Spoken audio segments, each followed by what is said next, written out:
Assalamualaikum warahmatullahi wabarakatuh. Waalaikumsalam warahmatullahi wabarakatuh. Hamdan wa syukran lillah wassalatu wassalamu ala rasulillah sayyidina wa maulana Muhammad ibn Abdullah wa ala alihi wa ashabihi wa mawala amma ba'.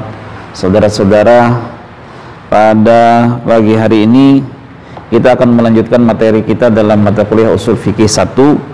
Pada bahasan minggu kemarin kita telah membahas tentang pengertian usul fikih. Apa itu usul fikih? Usul fikih itu adalah metode-metode atau kaidah-kaidah yang digunakan untuk menetapkan hukum Islam, atau dalam bahasa ringkasnya usul fikih adalah metodologi penetapan hukum Islam. Intinya seperti itu. Bahkan bisa disebut usul fikih itu adalah pabriknya hukum Islam. Nah, ini yang telah kita bahas. Begitu juga kita sudah membahas tentang sejarah usul fikih dari sejak zaman Nabi Muhammad. Artinya usul fikih itu sudah ada sejak adanya Rasulullah SAW sampai munculnya Imam Syafi'i dengan kitab Ar-Risalah yang merupakan pertanda menjadi sebuah ilmu ilmiah. Dan sampai hari ini usul fikih digunakan untuk menetapkan hukum Islam. Nah, yang ketiga, kita telah mempelajari tentang tujuan mempelajari usul fikih. Sudah kita bahas kemarin. Mudah-mudahan dari mata kuliah usul fikih itu kita bisa menggunakan metode usul fikih ini untuk mengkaji persoalan hukum Islam. Nah, hari ini kita akan membahas terkait dengan al-ahkam. Al-ahkam, ahkam, hakim, mahkum fih, dan mahkum alaih. Al-ahkam ini sebagaimana yang ada di layar monitor kita ini. Al-ahkam itu adalah khitabullahi al-muta'alliqu bi af'alil mukallifin iqtidaan au takhyiran au wad'an. Khitabullah, al-ahkam itu adalah tuntutan Allah, al-muta'allaqu yang berkaitan, al-muta'allaqu yang berkaitan bi af'alil mukallafin dengan perbuatan orang-orang mukallaf. Tahu mukallaf? Apa itu mukallaf? Mukallaf apa mukallaf? Orang yang melakukan hukum atau apa lagi? Mukallaf itu adalah orang yang cakap berbuat hukum. Begitulah bahasanya. Kalau dalam bahasa hukum kan Anda sering belajar dalam ilmu yang lain itu kan orang cakap berbuat hukum, gitu kan, sering kan mendengar istilah seperti itu. Nah, inilah yang dimaksud dengan mukallaf. Mukallaf itu adalah orang yang cakap berbuat hukum. Nah, ahkam itu tadi adalah tuntutan Allah Subhanahu wa taala berkaitan dengan perbuatan mukallaf iqtidaan, baik yang berkaitan dengan tuntutan yang harus wajib atau larangan untuk dilakukan. Kan iktidaan tuntutan Allah itu bisa berupa kewajiban, bisa berupa larangan. Nah, iktidaan ini kan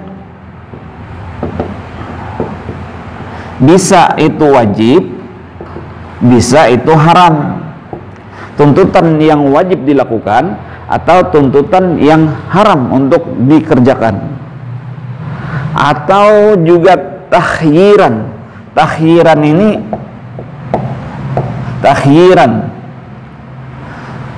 itu merupakan pilihan. Nah, pilihan ini ada pilihan yang maksudnya pilihan itu kan tidak boleh kita lakukan, boleh kita tinggalkan. Nah, seperti itu. Bisa dipahami ya? Jadi hukum itu adalah tuntutan Allah Subhanahu wa taala berkaitan dengan perbuatan kita ini, perbuatan mukallaf, baik yang ada wajib atau haram atau yang lainnya yang seputar ini. Bisa dipahami ya kira-kira? Itu disebut dengan hukum. Apa itu hukum? Hukum itu adalah tuntutan Allah Subhanahu wa taala, baik yang berkaitan dengan tuntutan untuk dikerjakan dan ditinggalkan ataupun berupa pilihan. Atau sebutannya juga wad'an, yaitu menjadikan sesuatu sebagai sebab, syarat atau mani.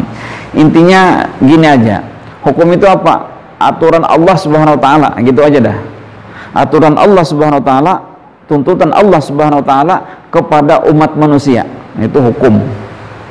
Hukum dalam artian hukum Islam. Beda kalau hukum yang dalam artian hukum umum, hukum positif, itu lain lagi. Nah, lalu dari hukum ini, dari pengertian hukum ini akhirnya terbagi kepada dua. Ada yang disebut dengan hukum taklifi. Hukum taklifi, ada sebutannya hukum wad'i. Hukum wad'i, hukum ini hukum taklifi, hukum wad'i. Nah, apa itu hukum taklifi atau hukum wad'i? Kita bahas bersama-sama kemudian. Nah, hukum taklifi itu adalah tuntutan Allah Subhanahu wa taala. Mana catatan saya tadi? Ada, saya bikin catatan. Tuntutan Allah Subhanahu wa taala bisa dilihat di situ ya. Tuntutan Allah Subhanahu wa taala berkaitan dengan perintah untuk berbuat atau perintah untuk meninggalkan sesuatu perbuatan atau berupa pilihan. Nah, hukum taklifi itu adalah tuntutan Allah Subhanahu wa taala berkaitan dengan perintah untuk berbuat atau perintah untuk ditinggalkan atau berupa pilihan. Itu namanya hukum taklifi. Artinya ini dilakukan, ini dilarang, itu atau pilihan. Begitu namanya hukum taklifi. Bisa dipahami ya? Nah, kita lanjut hukum taklifi. Ini tadi terbagi kepada 5. Hukum taklifi ini terbagi kepada 5. Tadi kita telah membahas hukum taklifi adalah tuntutan berkaitan dengan perintah untuk berbuat. Perintah untuk berbuat ini terbagi 2. Ada yang disebut dengan ijab. Ijab, ya.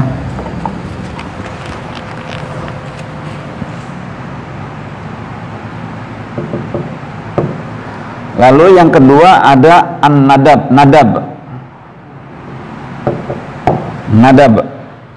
nadbun, perintah yang berkaitan dengan untuk berbuat itu terbagi 2, ada ijab, ada nadab. Ijab itu maksudnya adalah wajib, kalau nadab itu adalah sunat. Nah, ini dalam pengertian fikih. Tetapi kalau makna dari ijab ini adalah tuntutan yang tegas dari Allah Subhanahu wa taala untuk dikerjakan. Nanti kita lihat contohnya masing-masing, ada di slide itu. Kalau ijab ini adalah tuntutan Allah Subhanahu wa taala secara tegas untuk dikerjakan. Ijab.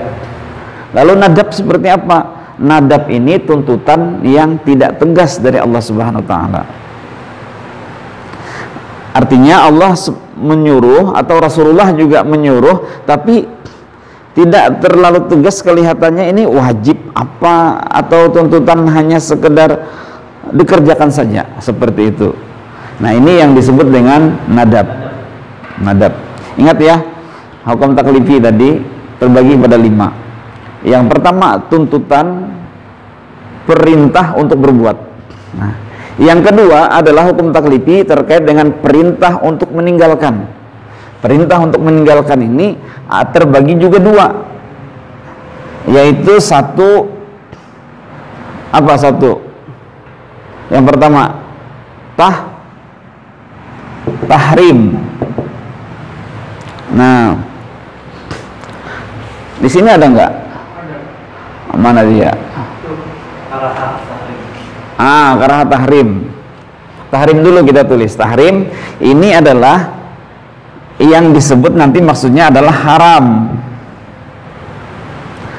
Nah, ini adalah perintah yang tegas dari Allah ataupun dari Rasulullah untuk ditinggalkan. Perintahnya tegas untuk ditinggalkan.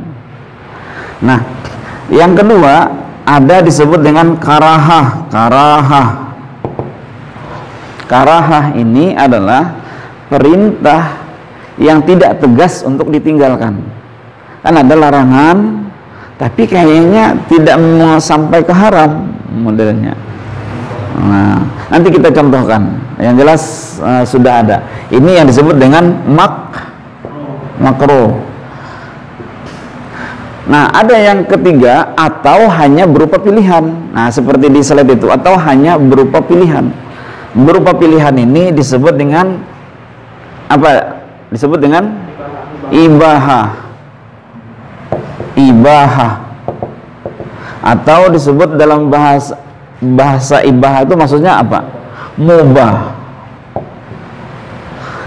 Ini ada pernyataan dari Allah atau dari Rasulullah, bisa berupa larangan, bisa berupa perintah, atau bisa berupa pernyataan-pernyataan, tetapi dia tidak menegaskan dia harus dilakukan ataupun ditinggalkan. Nah, ini disebut dengan mubah. Sampai di sini bisa dipahami arti hukum taklifi dan pembagian hukum taklifi, bisa dipahami? Nah, ini kita menurut kalangan Syafi'iyah. Tapi kalau Hanafiyah itu dia menambahkan ada istilah-istilah yang lain. Bisa dilihat di situ, bisa kita pelajari sendiri ya. Terkait dengan mazhab Syafi'i, kita bahas ada 5 pembagian dalam hukum taklifi. Apa hukum taklifi tadi?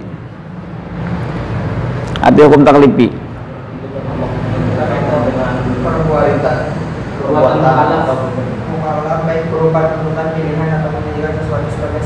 Iya. Hukum taklifi itu bisa berupa perintah untuk berbuat, atau perintah untuk meninggalkan, atau hanya berupa pilihan untuk dilakukan. Kira-kira bisa dipahami ya. Kalau dalam bahasa usul fikih, hukum taklifi terbagi kepada 5, yaitu ijab, itu tuntutan ijab, nadab, tahrim, karahah, ibahah. Yang ijab itu maksudnya adalah wajib, nadab itu maksudnya adalah sunnah, tahrim maksudnya adalah haram, kemudian apa lagi? Karahah itu maksudnya makruh, yang kelima ibahah maksudnya adalah mubah. Nah, sekarang kita bahas satu persatu dulu. Ijab. Nah, mana ijab? Tadi sudah kita tulis. Ijab itu adalah tuntutan atau permintaan dari Allah Subhanahu wa taala untuk melakukan sesuatu secara tegas. Artinya ada ketegasan perintah dari Allah Subhanahu wa taala atau Rasulullah untuk melakukan sesuatu perbuatan. Wajiban. Kalau dalam undang-undang positif, hukum positif kan ada kewajiban. Wajib melakukan ini, wajib melakukan itu, kan begitu kan? Apabila melanggar maka sanksinya ini, seperti itu. Nah, sudah tegas. Nah, sama dalam hukum Islam. Ijab ini adalah tuntutan tegas dari Allah. Contohnya, aqimus shalah. Bisa dilihat di sini. Aqimus shalah. Dirikanlah salat. Kalau Anda pernah belajar belajar ilmu sharaf, aqim itu bentuk fi'il apa? Fi'il amar. Nah, fi'il amar, perintah. Aqim, aqima, aqimu. Nah, itu bentuk yang ketiga dari fi'il amar. Dirikanlah. Itu untuk satu orang, aqim. Aqima, 2 orang. Dirikanlah, hai kamu 2 orang, laki-laki.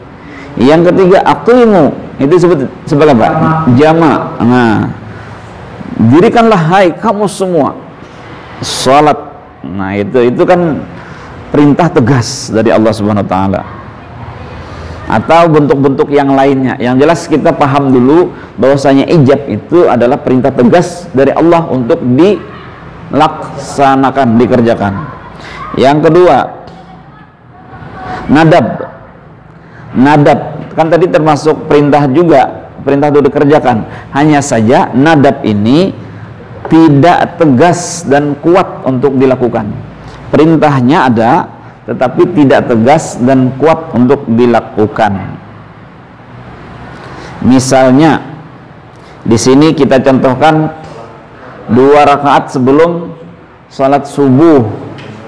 Ada hadisnya, rasanya ada hadisnya. Coba kita lihat. Nah ini, rakaatal fajri khairum minad dunya wa ma fiha. 2 rakaat sebelum fajar. 2 rakaat maksudnya 2 rakaat sebelum salat subuh. Itu khairun, lebih baik minad dunya wa ma fiha, lebih baik daripada dunia dan isi-isinya. Luar biasa.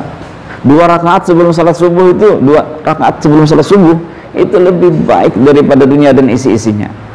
Lalu gimana salat subuhnya? Oh, itu lebih mantap lagi, lebih baik lagi gitu. Karena ini hanya salat sunat, apalagi salat subuh. Kenapa Allah Subhanahu wa taala, Nabi Muhammad mengatakan seperti itu? Karena salat subuh itu susah dikerjakan. Betul nggak? Kadang-kadang kalau di rumah itu langsung salat subuhnya aja, betul nggak?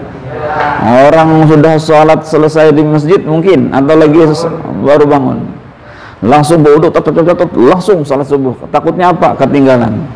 Nah, kalau orang yang sudah berusaha, berupaya untuk betul-betul melaksanakan salat subuh, maka dia pertama dilakukannya dengan artinya bangun ketika sebelum orang azan, sehingga dia punya waktu untuk melakukan salat sunat itu, lalu kemudian bisa melakukan salat subuh. Nah ini penting, itu keajaiban salat subuh, ada bukunya itu, silakan Anda pelajari. Kita tidak membahas masalah itu. Ini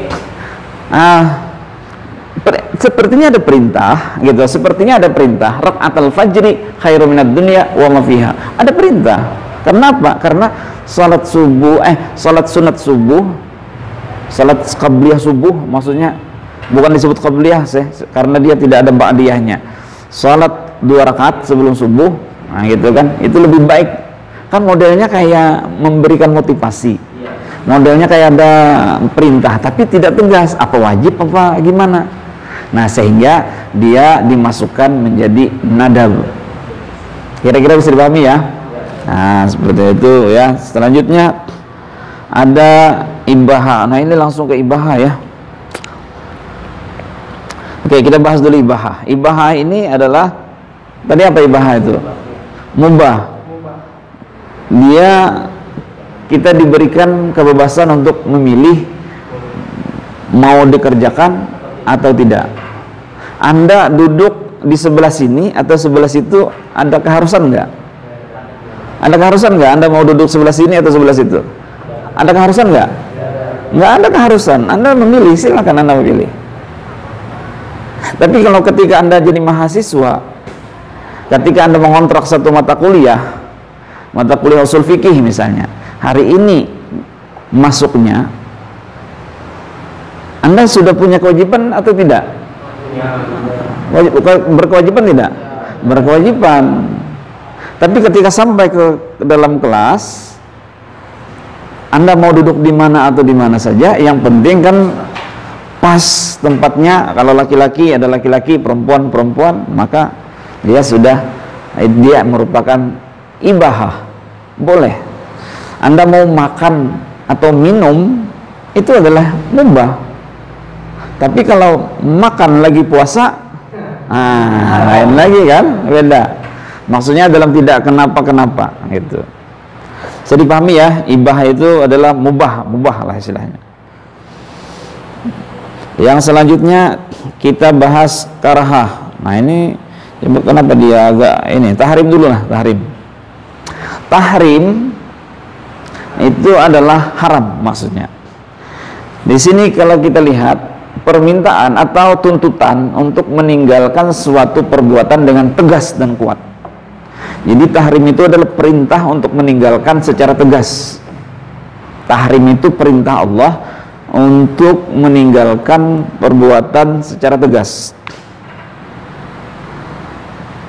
Larangan itu biasanya PL apa dalam ilmu syaraf? PL apa? PL amar tadi perintah. Ya, tinggal la itu jadi larangan. Apa namanya? PL nahi. Nah, fi'il nahi. Nah, fi'il nahi namanya dari ilmu saraf itu. Nah, di sini la taqrabuz zina. La taqrab, la taqraba, la taqrabu. Nah, artinya kan semuanya.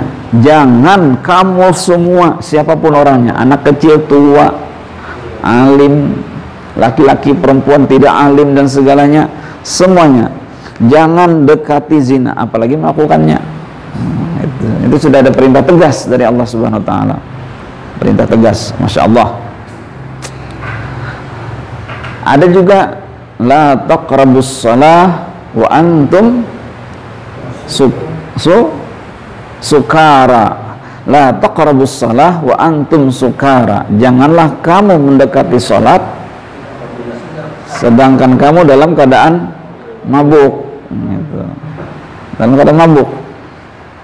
Berarti boleh ya Pak? Nah, misalnya kan kalau tidak sholat berarti boleh lah mabuk? Nah, bukan. Itu kan ayat yang kedua tentang larangan khamar. Ayat yang ketiga larangan khamar itu mutlak, tidak boleh kapanpun. Nah, innamal khamru wal maisir, selanjutnya rijzun min amali syaitan. Innamal khamru wal maisir, dan selanjutnya rijzun min amali syaitan. Fajtanibuh. Nah, ini larangan tapi untuk meninggalkan. Fajtanibuh, dia fi'il amar, tinggalkan, jauhilah fi'il amar, tetapi maksudnya adalah untuk ditinggalkan. Jauhi, jauhi itu kan larangan, perintah kan? Perintah. Jauh, jauh, jauh. Perintah tapi untuk meninggalkan, begitu. Nah, intinya adalah seperti itulah. Ini ada ayatnya, sudah ada. Fajtanibur rijza. Oh, ini lain lagi. Fajtanibur rijza minal authan wajtanibu ijtanibu. Itu adalah jauhilah. Perintah dia berbentuk fi'il amar, tetapi maksudnya adalah untuk ditinggalkan. Atau ada kata-kata lain misalnya yang dimaksud dengan larangan juga haram. Hurrimat alaikumul maitatu waddam walahmul khinzir.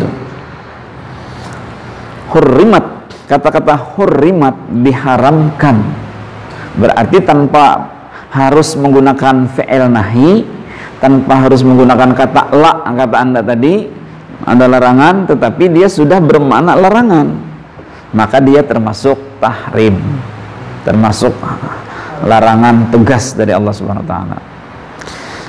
Bisa dipahami ya? Lanjut kita karahah.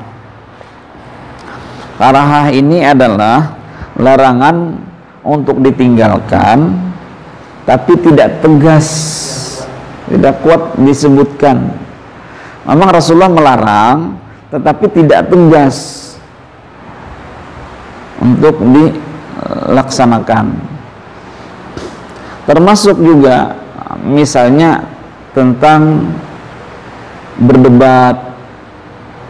Kata Rasulullah, saya adalah pemimpin dalam sebuah, di suatu nanti saya itu adalah sebagai pemimpin bagi orang yang meninggalkan debat.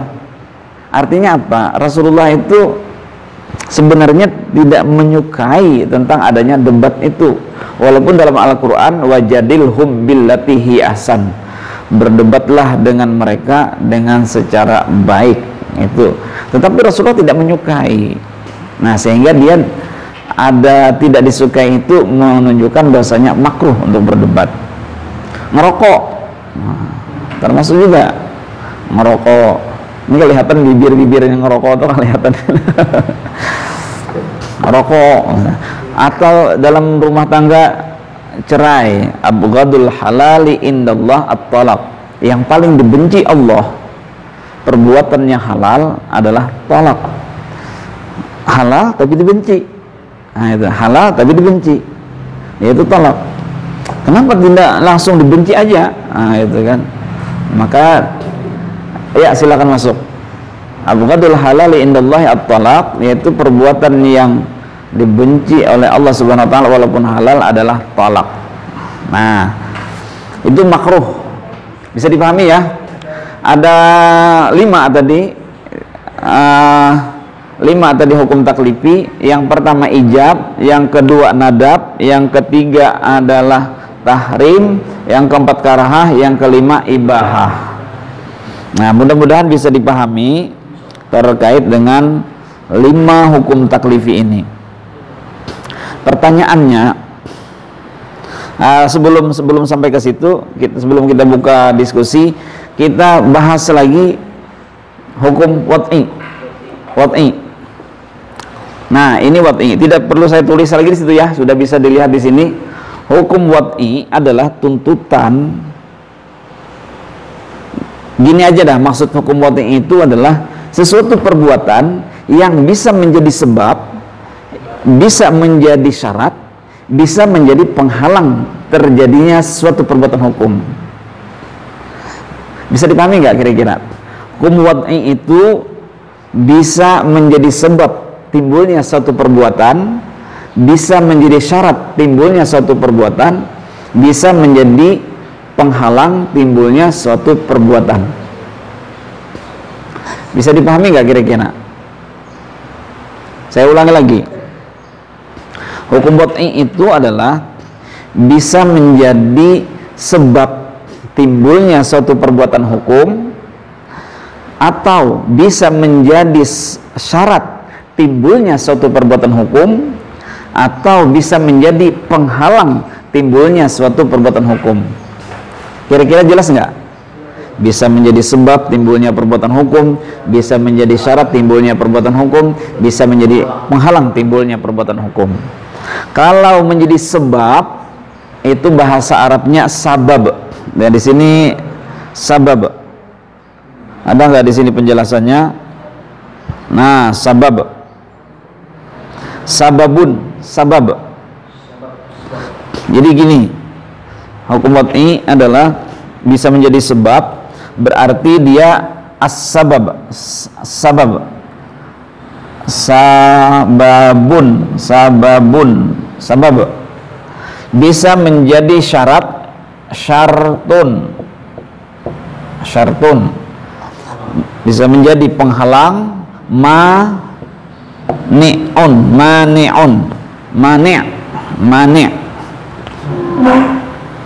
Nah, ringkasnya gini,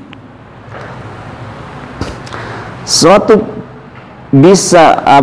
perbuatan, sebab hukum wad'i tadi adalah pertama bisa menjadi sebab timbulnya suatu perbuatan hukum.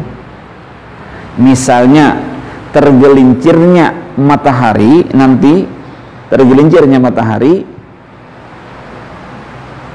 waktu zuhur,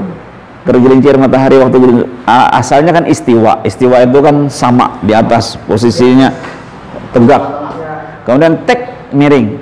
Nah, itu namanya tergelincir, zawal, tergelincir. Nah, tergelincirnya matahari ini menjadi sebab wajibnya sholat zuhur. Nah, itu maksudnya yang disebut dengan hukum wad'i. Jadi yang bagian sabab ini adalah tergelincirnya matahari menjadi sebab wajibnya sholat zuhur. Kemudian lebih lagi separuh tergelincirnya nanti hilang, panjangnya ini hilang, lewat sudah, itu termasuk masuk waktu asar, azan waktu asar menjadi sebab wajibnya sholat asar. Masuknya waktu maghrib menjadi sebab wajib sholat maghrib. Bisa dipahami? Adanya akad jual beli menjadi sebab apa? Menjadi sebab adanya akad nih, akad jual beli, belilah jual, gitu. Kan akad itu kan akad jual beli menjadi sebab beralihnya kepemilikan. Nah, itu Anda kuliah di sini, menjadi sebab mendapatkan apa? Mendapatkan ilmu. Bisa dipahami, Mas? Bisa dipahami ya? Nah, Jadi segala sesuatu yang bisa menjadi sebab itu masuk dalam hukum wad'i. Segala sesuatu yang bisa menjadi sebab adalah masuk dalam hukum wad'i. Apalagi apa minuman? Oh ya, masuknya waktu waktu sahur, kemudian waktu imsak, masuknya waktu-waktu puasa, menjadi sebab kita tidak boleh lagi makan minum. Adanya akad nikah menjadi sebab bolehnya apa? Melakukan hubungan suami istri. Ya, kalau tidak ada akad nikah tidak boleh. Nah, itu menjadi sebab. Adanya hubungan suami istri menjadi sebab lahirnya keturunan. Ini selalu terkait dengan kehidupan kita. Nah, itu namanya sebab hukum wad'i. Bisa dipahami ya? Kemudian syarat. Syarat ini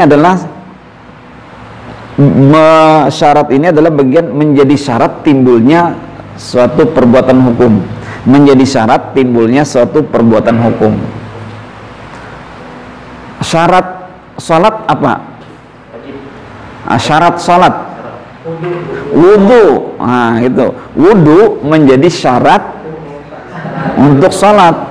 Tanpa berwudu maka tidak bisa kita sholat. Nah,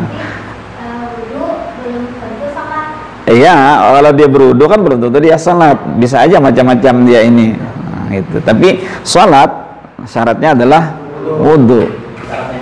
Nah, syarat nikah harus ada mempelai. Nggak mungkin menikah tidak ada mempelainya. Masa nikah sama orang nggak ada?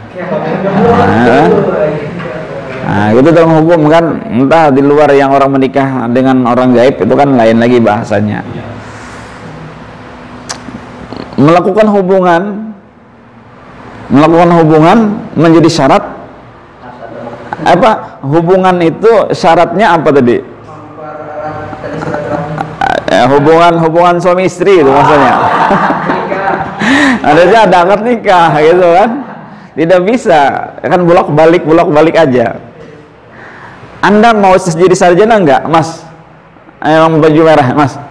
Mau jadi sarjana? Syaratnya ini apa? Kuliah. Itulah. Nggak mungkin kan tiba-tiba langsung dapat ijazah sebagai sarjana hukum.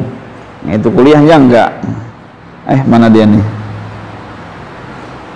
Nah, itu syarat.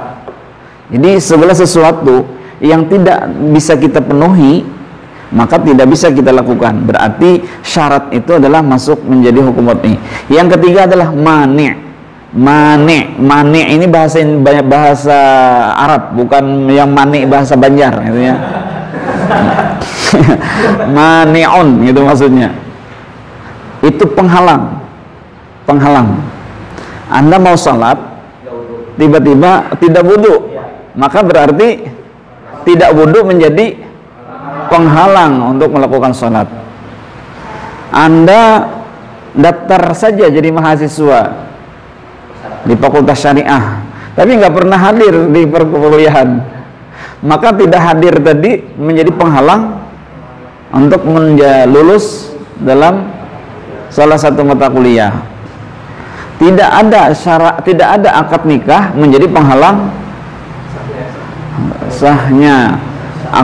sahnya hubungan suami istri. Tidak ada saling meridai menjadi penghalang dalam jual beli ya. Tidak ada saling meridai menjadi penghalang terjadinya apa? Akad jual beli.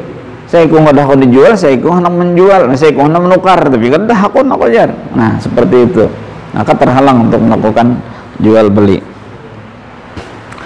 Nah ini hal-hal yang kita bahas terkait dengan hukum taklifi. Intinya dari mata kuliah ini adalah saya ingin menegaskan bahwasanya kita tidak pernah luput dari tuntutan.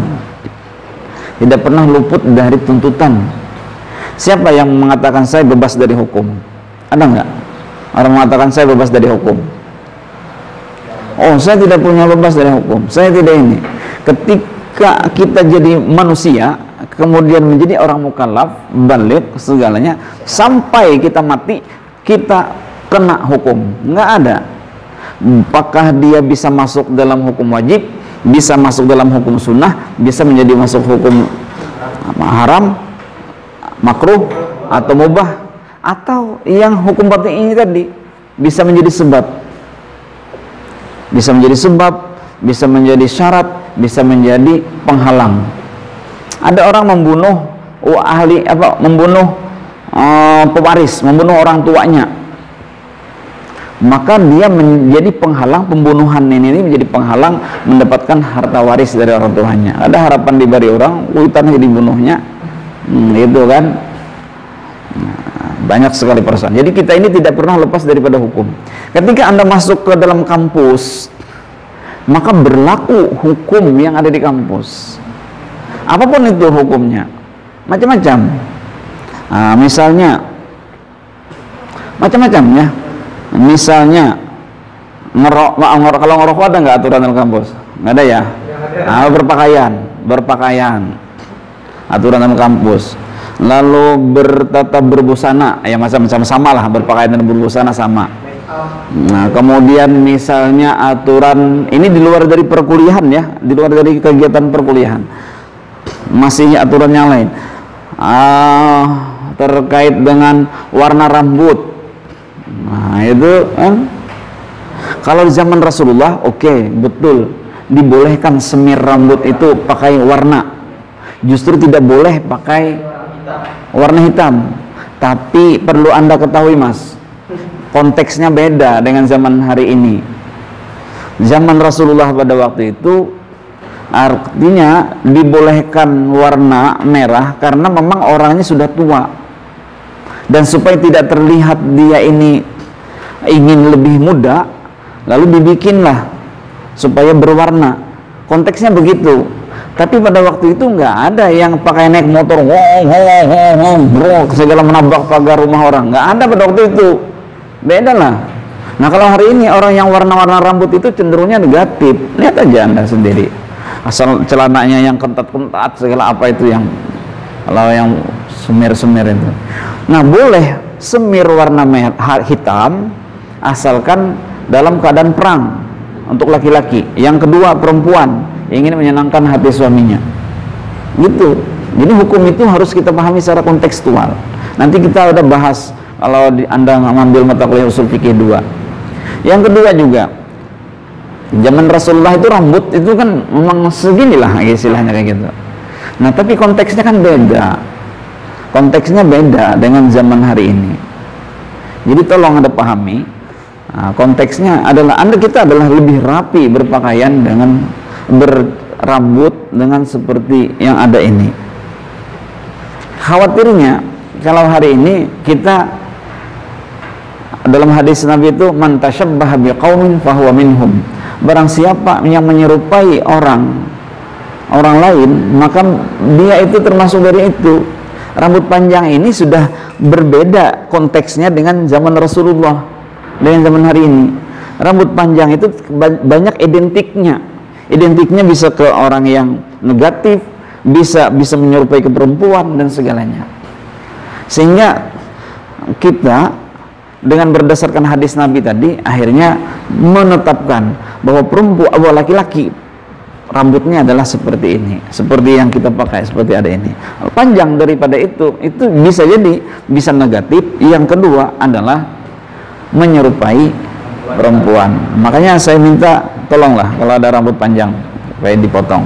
Nah, ini terkait dengan kita kembali kepada hukum wad'i dan segalanya hal yang tadi. Barangkali demikian yang bisa saya sampaikan. Kalau ada diskusi bisa kita lanjutkan setelah ini. Kita akhiri sama-sama baca hamdalah. Alhamdulillahirabbil alamin. Assalamualaikum warahmatullahi wabarakatuh.